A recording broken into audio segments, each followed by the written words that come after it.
Alors, Adrien Delacroix. Bonsoir à tous. Le vœu qui nous est présenté ce soir montre, et on le regrette, une nouvelle fois que la majorité municipale a préféré la posture au rassemblement de l'ensemble du Conseil.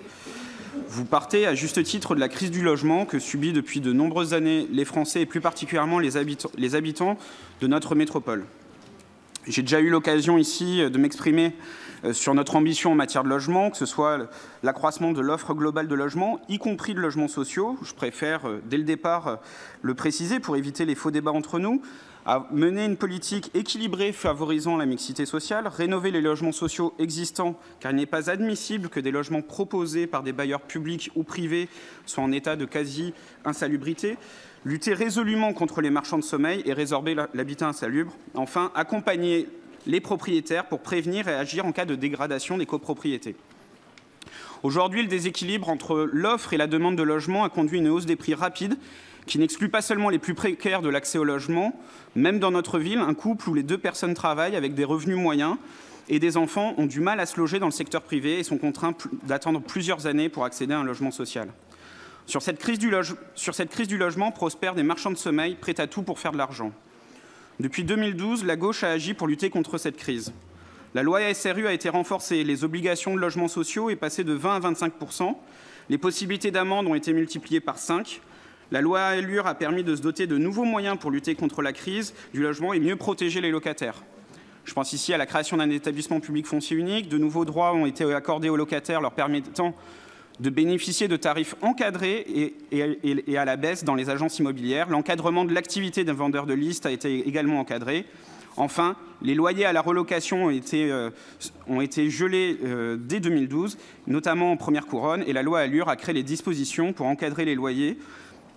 Cette disposition est en cours d'expérimentation à Paris et devra s'élargir le plus rapidement au reste de la première couronne. Plus récemment, le Premier ministre a annoncé une première aide de 2 000 € par logement pour les villes les plus en difficulté. C'est un élément financier qui se complète à la taxe d'aménagement et à la taxe d'urbanisme. Enfin, il est important de rappeler, sans rentrer dans le détail, de l'engagement de la puissance publique au sens large, que ce soit l'État, Action Logement, les collectivités locales, notamment celles qui sont parfois oubliées ici, le département et la région, ou encore la Caisse des dépôts. Alors, si le vœu présenté ce soir n'avait seulement concerné la demande d'un renforcement du soutien de la puissance publique aux villes qui produisent du logement, notre groupe n'aurait pu qu'approuver une telle demande. En revanche, en liant la demande d'un meilleur accompagnement des villes où de nouveaux logements sont construits aux opérations d'intérêt national, qui ont justement pour but de lutter contre la pénurie de logements en Île-de-France, vous avez préféré l'instrumentalisation politique à l'efficacité d'une position commune du Conseil municipal. À ce jour, les EIN ne sont qu'à l'état de projet. Si on en croit la presse, 33 sites seraient identifiés en Île-de-France pour une production totale de 200 000 logements. En Seine-Saint-Denis, 9 sites seraient prévus, dont 4 sur le territoire de l'agglomération pleine commune, dont 2 à Saint-Denis. Si les opportunités foncières ne sont pas les mêmes dans toute l'Île-de-France, ces projets concernent bien l'ensemble du territoire francilien. Contrairement à votre proposition, nous ne voulons pas voir les OIN comme un moyen punitif de l'État, mais l'opportunité de mener des projets ambitieux qui soient porteurs d'une nouvelle ambition pour nos territoires. Concernant plus précisément le projet autour du parc Georges Valbon de la Courneuve, des réserves légitimes existent en matière environnementale ou sur les équipements publics nécessairement induits par la création de 24 000 logements. Nous jugerons de la pertinence des OIN pour chaque projet. Mais concernant plus particulièrement celui autour du parc Georges Valbon, sachant que ce projet s'étend sur 6 communes, 3 intercommunalités et 2 départements, et vu y compris de la complexité de l'utilisation d'un OIN, ne nous paraît pas illégitime. Pour un projet, nous ne voulons voir ce projet comme une opportunité d'un investissement massif qui doit permettre de réaliser dans les temps les futurs métros du Grand Paris Express. Il doit également être une opportunité pour réaliser de nouveaux investissements comme la couverture de l'A1. Pour finir, il faudra veiller à la concertation de l'ensemble des acteurs et apporter des garanties financières aux collectivités. Mais vous l'aurez compris, à ce stade, nous choisissons plutôt le choix du dialogue et du débat avec l'État. Pour toutes ces raisons évoquées, et malgré notre détermination à défendre les territoires qui construisent du logement, nous ne voterons pas ce vœu. Merci. Donc vous avez bien noté qu'on avait suspendu la séance pour donner la parole à un citoyen extérieur à notre conseil, et donc on réouvre notre séance. Merci. Je passe la parole à qui souhaite. Oui. Alors, Corentin Dupré. Qui d'autre? Oui. Merci. OK. Corentin, donc. Merci. Bonsoir à toutes et à tous. L'examen et le vote du budget primitif de l'année 2015 s'inscrit à l'évidence dans un contexte particulier. Il y a une dizaine de jours, en effet, les électeurs séquano-dionysiens ont reconduit une majorité de gauche à la tête de notre département. Celle-ci réunit des socialistes, des communistes et des écologistes. Nationalement, ce scrutin a indéniablement marqué un recul pour la gauche qui a perdu la direction de 28 départements. Pour ce qui nous concerne, nous sommes lucides devant ce résultat qui traduit une défiance croissante à l'égard de l'exécutif socialiste, malheureusement déjà observé l'an dernier à l'occasion des élections municipales et européennes. Face à ce message clair sur le plan national, nous serons nombreux parmi nous, et je rends son clin d'œil à Vincent Huette, à plaider avec encore davantage de force en faveur d'une réorientation conséquente de la politique du gouvernement sur les questions économiques et sociales, ainsi que pour un renforcement des politiques publiques en faveur de nos banlieues. Si la gauche est battue nationalement et si elle résiste dans notre département, les enseignements de ce scrutin ne se limitent pas à la France et à la Seine-Saint-Denis. Dans notre ville également, un fait politique majeur a pu être observé au moment de ces élections, puisque pour la première fois dans un scrutin local, le Parti socialiste arrive en tête sur la commune de Saint-Denis. Il ne s'agit pas pour nous de nous gargariser d'être devenus la première force politique de la ville, mais de bien comprendre qu'un tel résultat, 1 an après les élections municipales, est révélateur du désaveu que subit votre majorité à l'échelle de la commune. Rendez-vous compte, alors que votre liste, monsieur le maire, comptait 1010 voix d'avance sur celle que Mathieu Hanotin conduisait l'an dernier au premier tour des municipales, elle n'en comptait plus que 181 au soir du deuxième tour. Et cette année, pile 1 an après ce scrutin municipal, le cumul des suffrages obtenus par les candidatures présentées par le Parti socialiste lors des élections départementales sur la ville est de 43 voix supérieures au cumul des suffrages obtenus par les candidatures du Front de gauche. Il n'y a pas là, je vous l'accorde, un gouffre incommensurable. Mais notez que vous êtes l'une des rares municipalités du département à ne pas être arrivée en tête sur votre territoire au soir du premier tour. Hervé Chevreau était en tête à Épinay-sur-Seine, Michel Fourcade largement en tête sur Pierrefitte, idem pour Azine Taibi à Astin, Pascal Baudet à Aubervilliers ou William Delannoy à Saint-Ouen, pour ne citer que les communes qui nous sont les plus proches. Vous me rétorquerez certainement qu'un scrutin départemental diffère d'une élection municipale, ce à quoi nous vous répondrons naturellement que votre choix de ne présenter que des élus de cette Assemblée parmi vos candidats dionysiens, et parmi eux vous-même, monsieur le maire, ainsi que le président de Penn Commune, a logiquement, et ce, très certainement selon votre volonté, municipalisé les enjeux de cette élection. Sans doute vous attendiez-vous à faire le break, pariant sur l'effet d'entraînement que suscite en temps normal une victoire au municipal, mais c'était sans compter sur le mécontentement que votre début de mandat a généré. L'intervention du rapporteur du budget participatif, que nous voulons remercier pour son franc-parler, est à cet égard édifiante. À l'aune de ces résultats, et ce, au moment de proposer votre premier budget primitif de ce nouveau mandat municipal, la question est donc la suivante. Allez-vous continuer sur la même voie que lors de vos précédents mandats, en faisant la sourde oreille aux problèmes du quotidien qui empoisonnent la vie de trop nombreux dionysiens, ou êtes-vous prêt à reconnaître et à affronter enfin ces difficultés en réorientant votre action? Les premiers enseignements que vous avez tirés de ces résultats, vous nous les avez livrés, monsieur le maire, le soir de la proclamation des résultats du deuxième tour. Au-delà du nécessaire rassemblement de la gauche contre la droite et l'extrême droite que vous avez à juste titre salué et qui nous a collectivement permis, j'en suis convaincu, de concentrer nos forces et de l'emporter dans les cantons d'Épinay-sur-Seine et de Montreuil 1 pour ce qui nous concerne, et dans les cantons de Bobigny et de Tremblay en France pour ce qui vous concerne, vous vous êtes livré ce soir-là à une analyse très parcellaire des résultats du scrutin. Niant la nouvelle donne politique locale que je viens de vous rappeler, saluant de façon très déséquilibrée les nouveaux élus de la ville et rendant hommage à une partie seulement de ceux qui ont fait le choix du désistement à gauche, vous nous avez davantage parlé en tant que responsable local du Front de gauche qu'en tant que maire de tous les Dionysiens. Je tenais à vous le faire remarquer car nous sommes nombreux, je veux vous le dire, à avoir été choqués par la teneur de vos propos. Puisse-t-il ne pas augurer d'une nouvelle négation de la réalité politique municipale? Avant de revenir dans le détail sur ce budget primitif, permettez-moi enfin de revenir sur des propos insultants à notre encontre, tenus ici même lors de notre dernier conseil, et très récemment démentis par l'expression du suffrage des Dionysiens. Monsieur Brauzek, qui nous a quittés entre-temps, nous avait dit au mois de février dernier que nos propos sur la sécurité ou sur la propreté faisaient le nid, je le cite, du Front National. Ne lui en déplaise, et je suis heureux de pouvoir le démontrer, le parti d'extrême droite perd plus d'1 point par rapport à son score des européennes sur le canton de Saint-Denis 2 et près d'1 demi-point sur le canton de Saint-Denis 1. Si le FN demeure à un score très préoccupant, nous pouvons noter collectivement qu'il recule à Saint-Denis quand il progresse sur le plan national. J'en arrive à ce budget primitif. 6 semaines après notre débat d'orientation budgétaire, mais le contexte est important, me semble-t-il. Le BP qui nous est soumis matérialise bien ce que nous faisions remarquer avec lucidité. Les recettes de fonctionnement continuent à augmenter. Elles sont cette année en hausse de 3% pour atteindre un total de près de 183 millions d'euros. Preuve que la caractérisation de la baisse des dotations de l'État comme une saignée austéritaire dont la ville serait victime selon vos multiples communications était quelque peu excessive. À ce propos, j'ajoute, pour être totalement clair, que nous sommes d'accord avec vous pour dire que la baisse des dotations aux collectivités locales doit être remise en cause, puisqu'elle induit presque automatiquement une baisse de l'investissement, dont tout le monde s'accorde à dire dans la période qu'il est nécessaire à la reprise économique. Toutefois, nous vous redisons notre opposition et nos incompréhensions face à vos abus de langage qui transformaient une baisse globale des dotations pour cette année, ça a été rappelé, de 670 000 €, c'est vous qui l'écrivez dans la note de présentation, en une baisse, on ne sait pas comment vous étiez arrivé à ce chiffre, de 22 millions d'euros.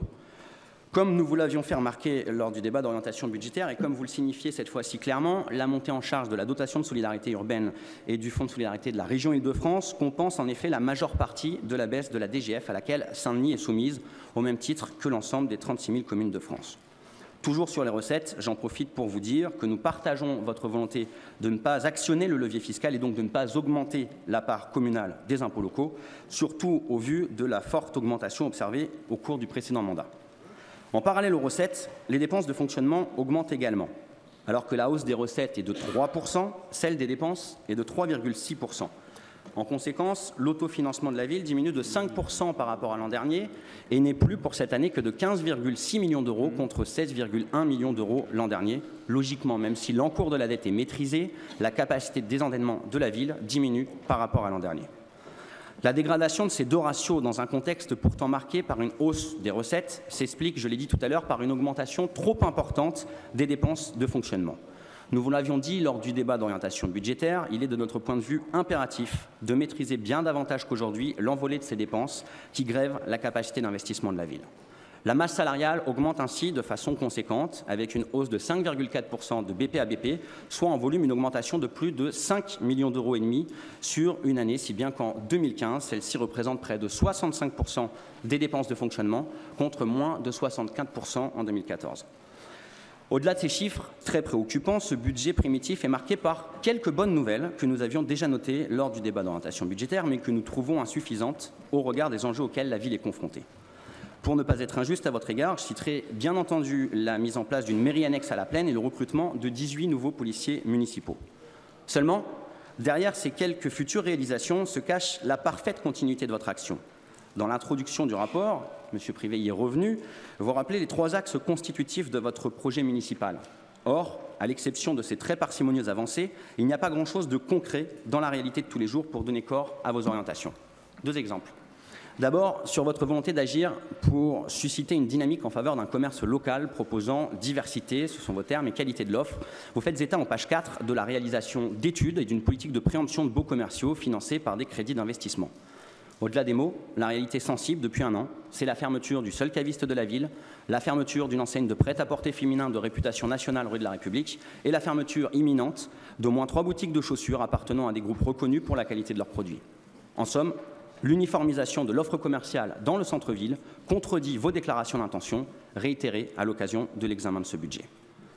Deuxième exemple, votre volonté d'améliorer la qualité de vie avec un espace public aménagé, entretenu et sécurisé se heurte là aussi aux réalités du quotidien. Nous nous félicitons, j'ai déjà eu l'occasion de le dire, de la montée en charge de la police municipale, mais au-delà des effectifs, nous continuons à être demandeurs d'un grand débat citoyen sur l'élargissement de ses horaires d'activité, sur les moyens de mieux coordonner tous les acteurs de la sécurité et de la tranquillité publique et sur la définition de ses missions prioritaires à l'heure où les privatisations de fait des espaces publics par des vendeurs à la sauvette se multiplient. Quant à la mise en place de la vidéoprotection dont vous faites mention à demi-mot dans ce rapport, elle reste à ce stade au point mort. L'étude commandée par la ville n'a toujours pas été communiquée aux élus de cette Assemblée et nous ne savons pas si les différends profonds qui traversent votre majorité sur la question ont enfin été tranchés. Je finis sur les espaces publics en évoquant une fois de plus la question de la propreté. Vous parlez dans vos orientations d'un espace public entretenu. Je sais que les agents de la ville et de pleine commune font de leur mieux pour remplir leur mission, mais au vu des moyens qui leur sont aujourd'hui attribués et des incessantes dégradations volontaires qui émaillent le quotidien dans nos rues, nos places, nos squares ou nos parcs, leur travail revient à vider l'océan à la petite cuillère. Nous vous le redisons, pour ne pas continuer à subir cette dégradation de notre qualité de vie dans tous les quartiers de Saint-Denis, il faut enfin vous donner les moyens de mieux sensibiliser les habitants, les salariés ou les voyageurs de passage au nécessaire respect de notre environnement et sanctionner par des amendes dissuasives tous ceux qui continueront à s'affranchir des règles. Sur tous ces sujets, monsieur le maire, votre majorité a la responsabilité, le devoir d'apporter des réponses au plus vite. Votre récent revers électoral renforce cette nécessité d'un changement d'approche sur ces questions. Sur l'investissement maintenant, nous notons une relative stabilité du niveau des dépenses aux alentours de 49 millions d'euros, même si la baisse de 400 000 euros par rapport au précédent exercice a été rappelée dans le diaporama. Nous ne pouvons pas nous en satisfaire, car la croissance démographique de la ville génère des besoins nouveaux auxquels un tel niveau d'investissement ne peut pas répondre. Plus de la moitié des crédits consacrés à la préparation de l'avenir sont dédiés à la construction ou à la rénovation d'équipements scolaires. Sur ce sujet, je le dis, nous avons apprécié de pouvoir bénéficier des précisions que nous avions demandées sur les projets de rénovation des écoles. Il ne s'agit pas ici de dire que vous ne mettez pas les moyens nécessaires dans ce domaine, ce n'est pas le cas. Il s'agit plutôt de vous faire observer que si vous tentez de remplir correctement votre mission en matière de développement et d'entretien du parc d'équipements scolaires, il n'en est malheureusement pas de même dans d'autres domaines. Une fois ces dépenses déduites du total des investissements, il ne reste en effet plus que 21 millions d'euros à la ville pour faire face à tous les autres défis auxquels elle est confrontée. École, école, école. Monsieur Privé, vous nous disiez tout à l'heure, le problème c'est qu'après ça, il ne reste plus grand-chose et rien notamment n'est programmé pour pallier au déficit criant d'équipements sportifs, on en a parlé tout à l'heure, dont souffre notre ville. En page 6, vous faites état de la restructuration du gymnase Pasteur, des travaux à la Baleine ou de la construction d'un terrain synthétique à Delaune. Mais il ne s'agit là que d'opérations de transformation d'infrastructures existantes et non pas de création de nouveaux équipements. En somme, si ces investissements permettront d'améliorer les conditions de pratique, ils n'auront malheureusement aucune incidence sur l'offre de pratique. Toujours sur le sport, je note en page 5, M. Bourri est revenu tout à l'heure, que la municipalité s'arroge la paternité de l'ouverture prochaine d'un nouveau gymnase à Pleyel, suite à un partenariat innovant, j'ai ouvert les guillemets, avec le Conseil général. La formule est amusante quand on sait que la totalité de l'investissement, y compris l'acquisition du terrain, a été prise en charge par le département sous l'impulsion de Mathieu Hanotin, qui en était jusqu'il y a peu vice-président en charge de l'éducation. Mais l'essentiel est bien que cet équipement ouvre ses portes demain pour les collégiens et en dehors du temps scolaire, les associations du territoire. Mais pour qu'il bénéficie aux habitants, encore faut-il que la ville consente enfin à en assurer la gestion en signant la convention de délégation qui la lierait avec le Conseil général. À ce stade, cela n'a pas encore été fait. Quelques jours seulement après un renversement du rapport de force politique sur la ville, ce premier budget primitif de ce nouveau mandat aurait pu être l'occasion pour vous de faire la preuve de votre volonté de réagir à la dégradation des conditions de vie sur Saint-Denis. Votre courte reconduction en mars 2014, aboutissant à une ville coupée en deux parts presque égales, justifiait déjà, selon nous, une inflexion sensible de votre politique municipale. Il eût, selon nous, été opportun que vous fassiez montre de votre souhait, dès les premiers jours du mandat, de prendre en considération les préoccupations des 49,5% de Dionysiens qui n'avaient pas voté pour vous au second tour des municipales. La nouvelle donne observée depuis le 22 mars rend encore plus nécessaire ce changement de cap. Vos discours depuis lors ne nous ont pas rassurés sur votre capacité à prendre la mesure de la situation. Ce budget primitif nous confirme cette impression. Parce qu'il propose un niveau trop élevé de dépenses de fonctionnement, parce qu'il n'est marqué par aucun projet structurant qui laisserait penser qu'on assiste de votre part au début du commencement d'une réaction, parce qu'il ne se donne pas les moyens de répondre efficacement aux problèmes du quotidien, parce que les investissements prévus en dehors des groupes scolaires nous semblent particulièrement insuffisants, et parce qu'il matérialise un cap, une direction très récemment désavouée par les électeurs, ce budget ne recueillera pas notre assentiment. En toute logique, et cela ne surprendra personne, les élus socialistes du groupe L'Ambition à gauche voteront donc contre ce budget 2015. Aurélie Albo.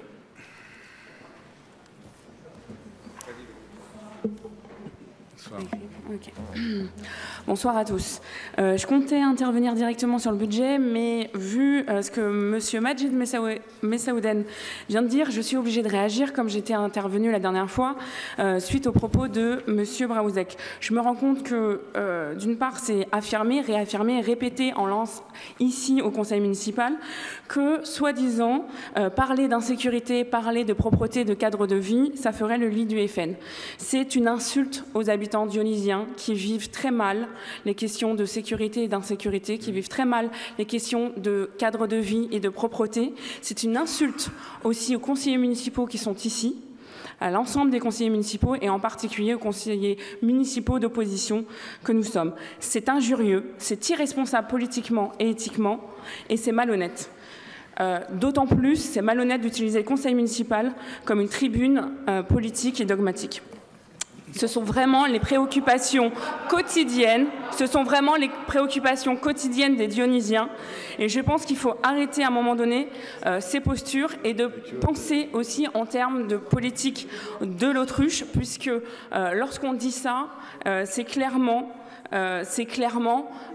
éviter et contourner le problème, qui est un problème de fond et un problème quotidien que vivent tous les gens, que vivent tous les Dionysiens au jour le jour.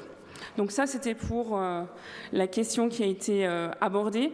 Pour revenir sur la question du budget qui nous préoccupe ici, j'aimerais m'arrêter un moment sur la question des dépenses de personnel. On l'a déjà dit lors d'un précédent conseil municipal, lors du bilan social, le budget de personnel d'une ville de plus de 108 000 habitants, qui représente un volume de 108 327 millions et quelques d'euros, soit 64,9% de dépenses réelles de fonctionnement, avec plus de 3 324 agents municipaux, marque a priori une volonté politique d'action pour ses habitants. Or, les dépenses de personnel qui représentent, et je le répète parce que c'est vraiment important, 64,9% de dépenses de fonctionnement sont particulièrement élevées à Saint-Denis comparativement au taux moyen de 55% de dépenses de personnel pour les villes de même taille. Et on remarque en plus que ces dépenses progressent de 5,4% en 2015. En 2012, il y a eu 97 821 millions et quelques d'euros de dépenses de personnel. En 2015, nous sommes passés à 108 327 000 euros. En 3 ans, nous avons plus de 10 millions d'euros de dépenses supplémentaires de personnel. On peut s'étonner, voire s'inquiéter, que de manière continue, la ville voit ses dépenses de personnel augmenter, comme ses dépenses de fonctionnement en général. Alors qu'on connaît les enjeux de bonne gestion des deniers publics et la nécessité de maîtriser ses dépenses en se portant garant d'une ville gestionnaire où chaque euro dépensé doit être un euro utile pour les Dionysiens. Aussi, sans supprimer de postes avec une politique plus ambitieuse de ressources humaines, nous préconisons à la majorité municipale de mieux évaluer les besoins en services publics et renforcer certains services prioritaires pour améliorer le cadre de vie des Dionysiens avec des services publics plus efficaces et de qualité, qu'il s'agisse de la jeunesse, de l'emploi, de la sécurité, on en parlait, de la propreté, de l'hygiène, du développement des quartiers et du cadre de vie.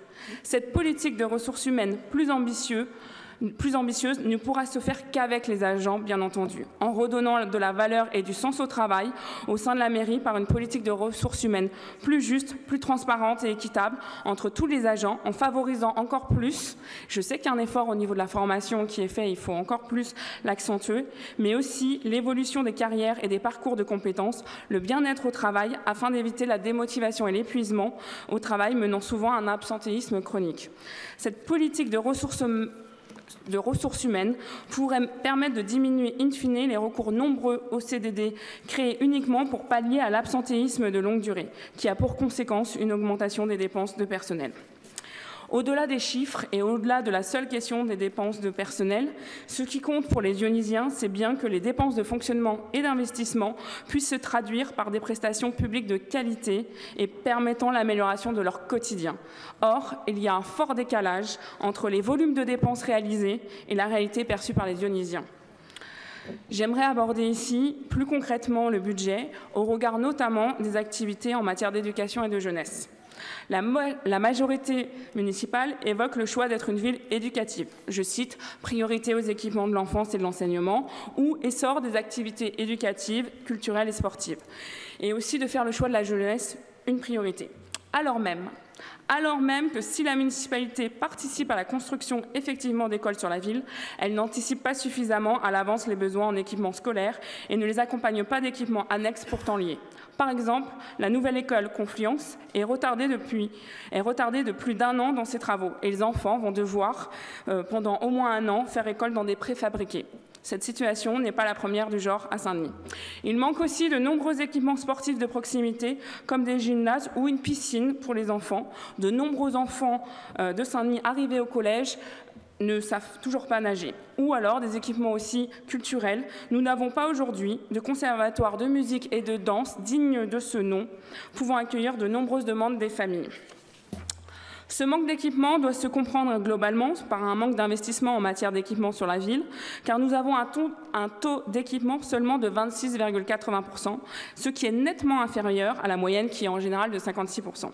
La ville doit normalement aussi assurer la sécurité des écoles. Or, plusieurs écoles maternelles ou primaires, que ce soit à l'intérieur des écoles ou aux abords, ne sont pas sécurisées, sans parler des questions d'entretien des écoles qui pêchent dans certains quartiers. Je ne vais pas généraliser, il y a quand même un travail qui est fait sur ces questions-là. De nombreux parents regrettent aussi le manque de cars favorisant pourtant les sorties scolaires et périscolaires. La municipalité a fait le choix de faire payer les temps d'activité périscolaires liés à la mise en œuvre de la réforme des rythmes scolaires. Or, ce choix, qui est un choix politique, aurait pu être différent, à l'image du choix de la majorité des villes en Seine-Saint-Denis qui n'ont pas fait payer le temps périscolaire supplémentaire.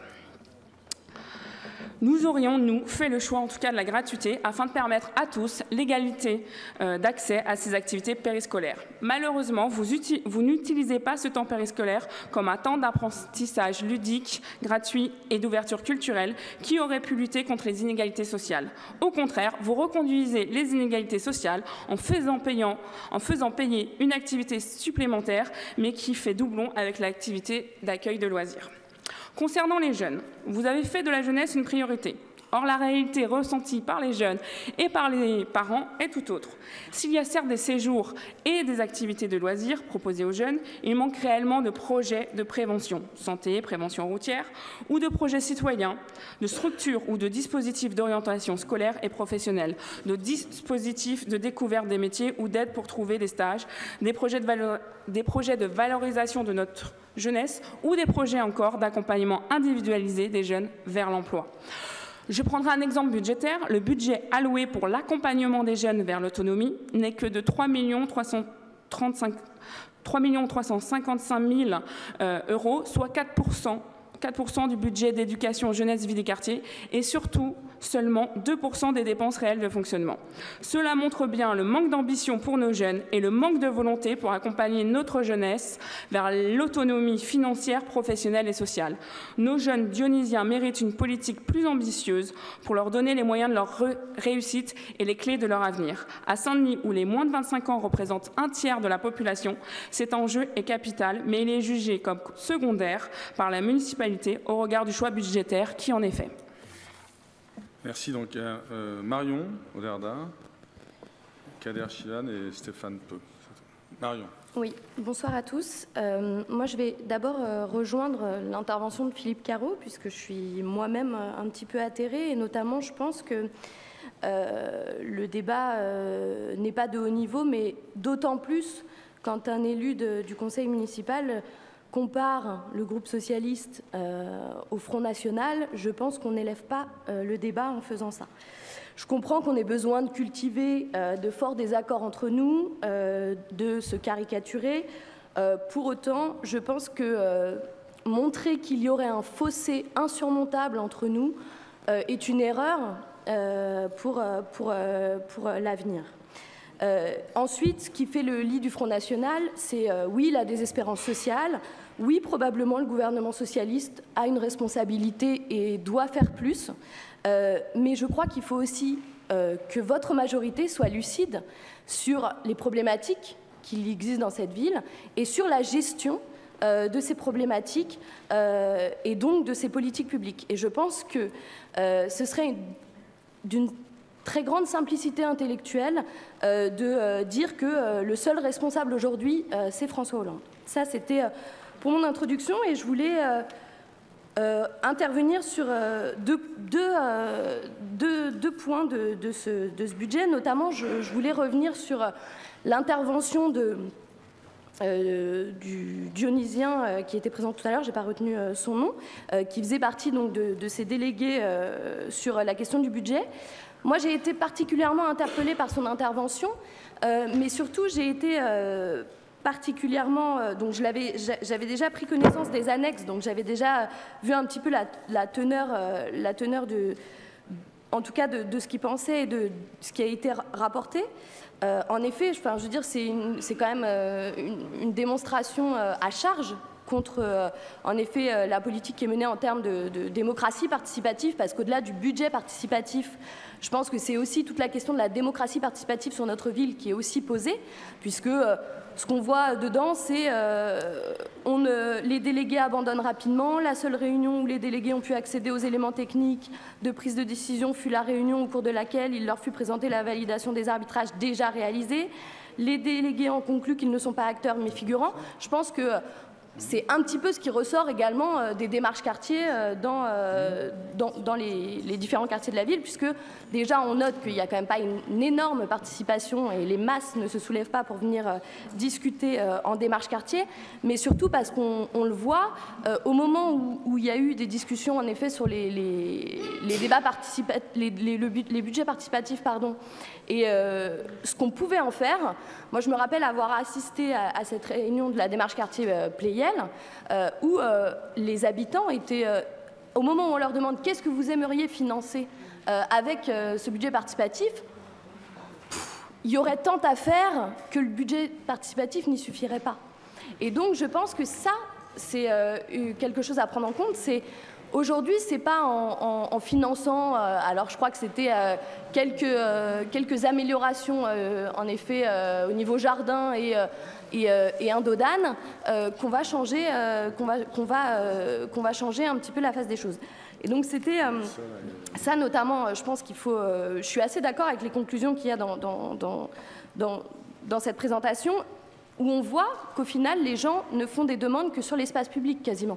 Et donc, on voit que c'est, bah oui, tout ce qui, au final, est censé être dans un budget global, dans un budget, dans ce budget qu'on est censé voter ce soir. C'est la question, en effet, de l'éclairage public, ça va être la question de tout ce qui est voirie, jardin, etc., et qui rentre normalement dans le budget global. Donc ça, c'était la première chose. Et puis, également, je pense que donc, comment est-ce qu'on se pose la question plus large de la démocratie locale, puisqu'elle ne fonctionne pas bien sur cette ville? Quelle mobilisation des habitants en dehors des initiés, on va dire?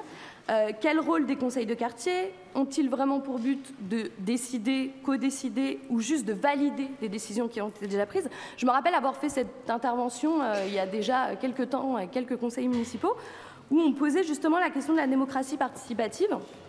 Et je pense qu'un des éléments aussi à avoir en tête, c'est comment on met des outils à disposition des habitants. Et donc pour ça, j'aurais deux questions. Il y avait dans les engagements, dans vos engagements, Monsieur le maire, l'année dernière, l'ouverture des nouvelles maisons de quartier. Où en est-on? Également, on a discuté ici même, il y a quelques mois, de la mise en place de la future régie de quartier. Où en est-on? Est-ce que ça avance? Est-ce que les habitants s'y investissent? Est-ce qu'il se passe vraiment quelque chose? Est-ce qu'il y a des marchés? Voilà, donc ça c'est vraiment concrètement comment on met en place des outils publics, par la force publique.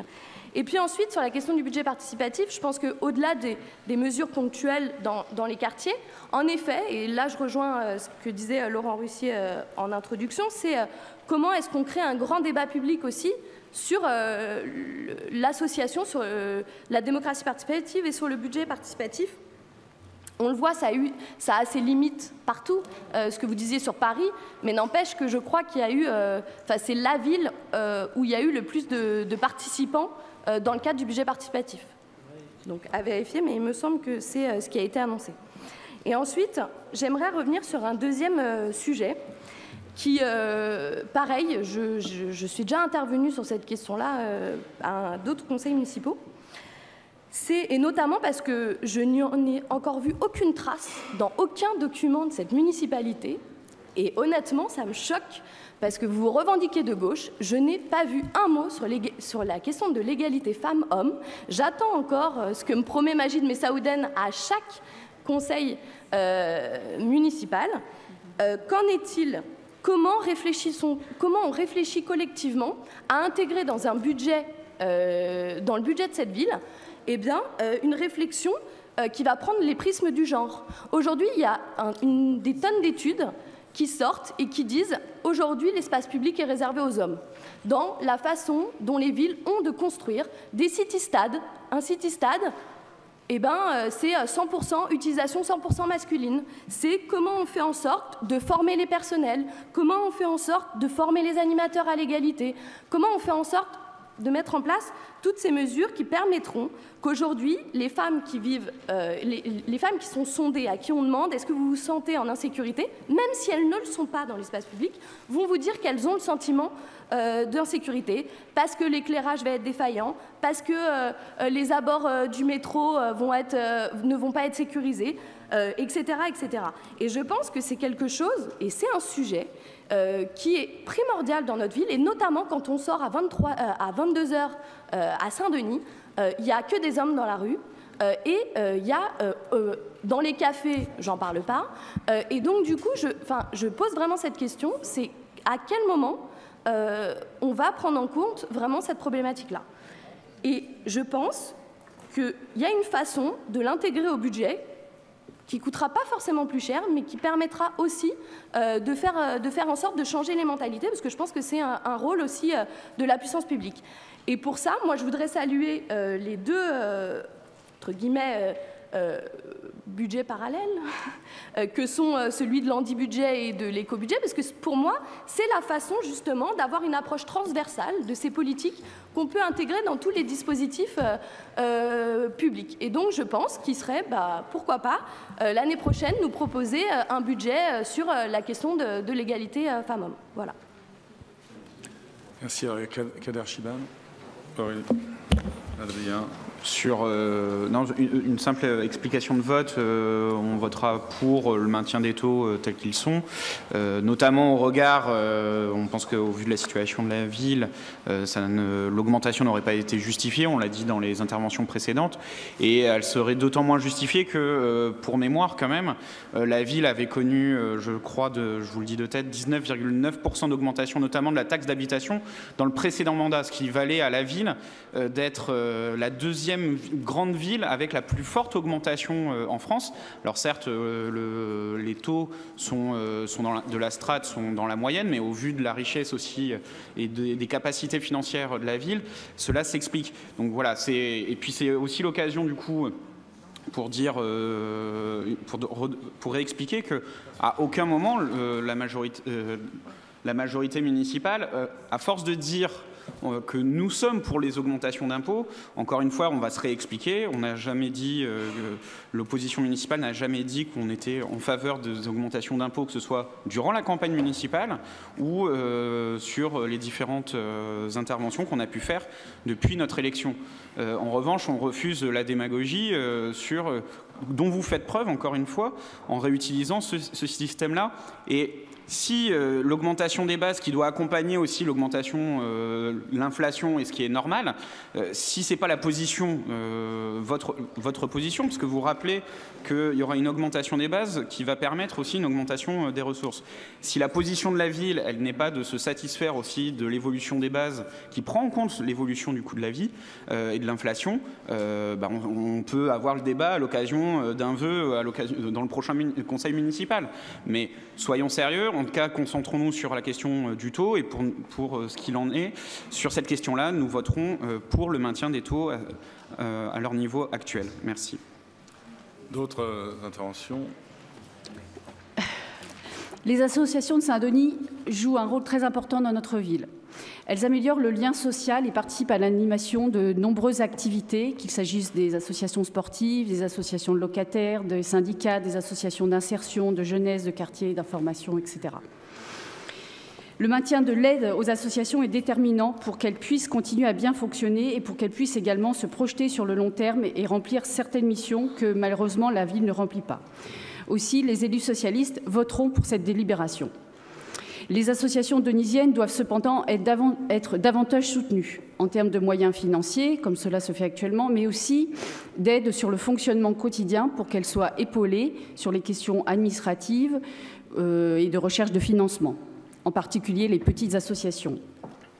Nous regrettons certaines baisses, notamment dans le secteur culturel, donc pour le théâtre Gérard Philippe, pour l'écran ou pour le festival de Saint-Denis, et aussi certains arrêts de subventions, comme pour l'amicale des Bretons de Saint-Denis. D'un point de vue technique, je voulais juste noter que sur l'année, concernant les fiches individuelles là, qui sont en annexe 6, il serait souhaitable qu'elles soient complètes avant examen, avant examen des demandes de subvention. Par exemple, sur certaines manquent les procès-verbaux ou les bilans. Voilà. Par ailleurs, à l'occasion de cette délibération, nous souhaiterions revenir sur l'opération marketing anti-austérité de la municipalité, juste avant les élections et pendant la campagne électorale, qui a consisté à aller voir les associations et à leur faire peur sur d'éventuelles baisses de subventions en raison de la baisse des dotations de l'État à la ville. Ça s'est même traduit par des courriers aux associations. Donc tout ça aux frais du contribuable dionysien. Nous dénonçons cette attitude de la majorité en direction des associations de la ville, de menaces de baisse de subventions, alors que vous saviez que les financements pourraient être maintenus dans le cadre du budget 2015. Voilà, donc voilà, je terminerai en saluant quand même le fait que finalement vous êtes revenu sur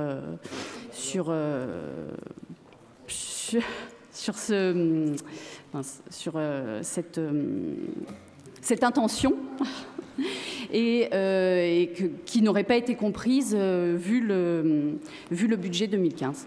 Merci. Béatrice, c'est des crêpes, non? Adrien Delacroix, pardon. Non, en fait, ça va me permettre aussi de rebondir sur l'intervention de Philippe Carreau.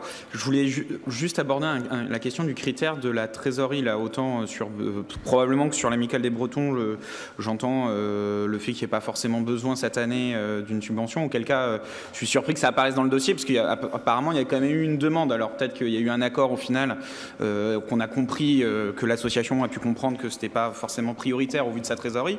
Mais je voulais quand même revenir sur la question de ce critère de la trésorerie, parce que dans un contexte où les associations sont de plus en plus professionnalisées, qu'elles ont de plus en plus de salariés, je pense qu'il faut faire quand même attention à ce critère discriminant sur la question de la trésorerie, parce qu'une association qui a des salariés, elle a aussi besoin d'une trésorerie, parfois une trésorerie même conséquente, pour pouvoir faire les avances de salaire particulièrement, sachant que les subventions généralement tardent à tomber, que ce soit les subventions municipales, mais aussi de l'État ou des autres collectivités, voire des autres partenaires, et qu'il ne faudrait pas non plus que des associations qui sont en plein développement ne puissent bénéficier du soutien de la ville en raison d'une trésorerie qui est justifiée au regard de ses besoins. Voilà, donc je voulais juste avoir quelques précisions, et puis c'est aussi l'occasion du coup à remercier et à remercier en tout cas tout le service de la vie associative et ses agents. Merci. Oui, Adrien Delacroix. C'est l'occasion là d'exprimer un fort mécontentement du groupe d'opposition sur le sujet. Je m'explique, on a eu l'occasion de le dire à plusieurs reprises, les axes sont censés être le moyen d'aménager et de prévoir les choses, et là on va proposer à de nouveaux habitants, enfin en tout cas les enfants des nouveaux habitants, d'être accueillis dans un groupe scolaire dit provisoire, en réalité préfabriqué, dans une zone où, donc, ce qui veut dire, j'ai eu les réponses en partie techniques. Au cours de la commission, on nous a expliqué que la maîtrise foncière n'avait pas été assurée sur le terrain, qu'il y avait un problème de fouille également, mais lancer les constructions massives de logements dans une zone où les écoles sont déjà en situation tendue, sans maîtriser, sans avoir la maîtrise foncière pour les futurs groupes scolaires, je trouve que c'est irresponsable. Je vous le dis, je pense qu'il n'est pas normal d'accueillir à la rentrée prochaine des enfants pour au moins une année, c'est ce qui est dit, je ne sais pas si ce ne sera pas 2, dans des écoles, dans de vraies écoles. Alors autant on peut parfois comprendre que les difficultés à estimer les nouveaux besoins dans des nouveaux logements, dans des zones où il y a eu des nouveaux logements, mais où les enfants vont aller dans les anciennes écoles. Autant là, on ne découvre pas qu'on va avoir une arrivée importante de nouveaux habitants, qu'il y a des besoins importants en matière scolaire, et que là, il y a eu clairement un manque d'anticipation de la municipalité. Pour moi, les difficultés avec le propriétaire d'un des terrains, c'est pas une explication qui est suffisante en soi. Et puis, un manque de transparence, parce que nous découvrons, et les parents et les familles découvrent, à la fin de l'année quasiment, que les enfants seront dans des préfabriqués à la rentrée prochaine. Pour mémoire, on a établi la carte de la sectorisation lors de notre précédent conseil et aucun mot sur les difficultés connues sur ce chantier-là. Et je pense que clairement, vraiment, c'est d'un pour des questions de transparence, mais aussi, je vous dis, d'anticipation. Je pense que c'était ni fait ni à faire et qu'il faudra à l'avenir que ça ne se reproduise plus. D'autant plus que dans ce quartier-là, qui connaît déjà des difficultés et des nuisances importantes liées ces dernières années aux travaux du prolongement du T1, sur les travaux de construction de logements, sur les habitants qui régulièrement font preuve, nous remontent les difficultés à vivre au quotidien dans le quartier de la Gare et plus particulièrement sur le secteur ouest de la gare de Saint-Denis, avec des problèmes d'insécurité, de dégradation volontaire de l'espace public et très récemment d'installation d'un campement illégal juste en face de la résidence Charles Michel. Ces difficultés-là, elles doivent être entendues, traitées. Et on vous a écrit en ce sens il y a quelques jours pour demander une table ronde avec les services de l'État, la ville et les habitants de la résidence rue Charles Michel pour trouver des solutions à l'ensemble de ces problèmes-là. Parce que sinon, on va être dans une zone où la vie quotidienne va devenir de plus en plus insupportable pour les habitants.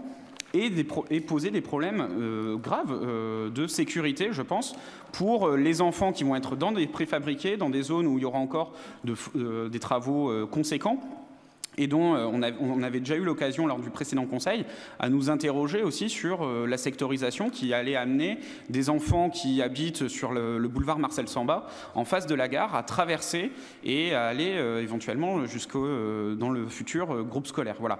Donc vraiment, moi j'inviterais quand même la majorité municipale à faire preuve de plus de transparence pour les fois prochaines et puis surtout d'être attentif, je vous dis encore une fois, à la situation dans ce quartier-là et à répondre urgemment aux besoins des habitants. Merci.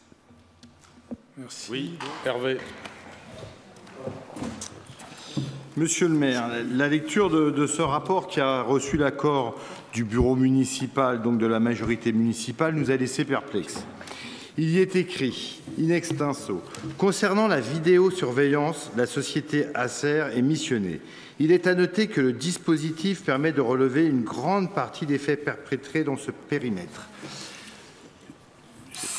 Donc, dans un rapport municipal, nous constatons que la municipalité en place reconnaît l'efficacité de la vidéosurveillance. C'est, à en croire les paroles de Monsieur Privé, pour utiliser ces expressions, c'est la vraie vérité, puisque c'est dans vos rapports. Donc, je m'étonne de la non-généralisation de ce type de surveillance dont vous reconnaissez l'efficacité dans le cadre du centre commercial de Saint-Denis-Basilique. Et au cas où ce système ne serait pas efficace, je ne vois pas pourquoi la ville engage 50 000 € pour subventionner ce dispositif. Je vous remercie.